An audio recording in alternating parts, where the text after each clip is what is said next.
भारत आणि पाकिस्तानचा क्रिकेट सामन्याला जे समर्थन देत आहेत, ती त्याची वकालत करतायत, त्यांनी जरा आपला अंतरात्मा तपासून पाहावा की राष्ट्राची भावना नक्की काय आहे।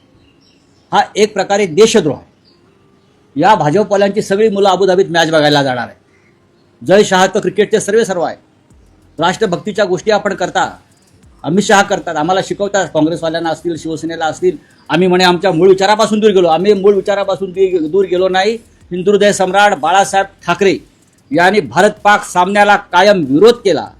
जावेद मियादाद घरी आला तेव्हा त्याला ठणकावून सांगितलं, चहा प्यायचं आणि निघून जायचं, सामन्याची वकालत इथे करायची नाही। एका बाजूला तुम्ही काश्मीरमध्ये रक्त सांडत असताना तुम्ही क्रिकेट खेळायला आमच्याकडे येता, लाजा वाटत नाही तुम्हाला? हाच प्रश्न भारतीय जनता पक्षाला आहे। अरे तोंड तरी उघडा, विरोध तरी करा। हिंदुत्ववादी आहात ना, ते जे बाडगे बसलेले आहेत सरकारमध्ये महाराष्ट्राच्या शिवसेना म्हणून, बाळासाहेब ठाकरेंचा विचार घेऊन वगैरे, बाळासाहेब ठाकरेंचा विचार होता भारत पाक सामना होणार नाही।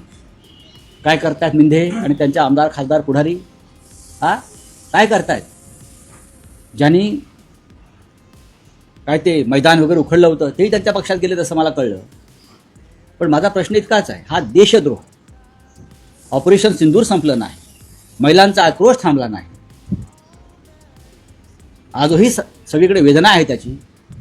आणि तुम्ही क्रिकेट खेळता पाकिस्तानबरोबर? नाही, शिवसेना माननीय उद्धव ठाकरे यांच्या नेतृत्वाखाली बाळासाहेब ठाकरे यांची शिवसेना हे सहन करू शकत नाही। महिला आमच्या रस्त्यावर येतील।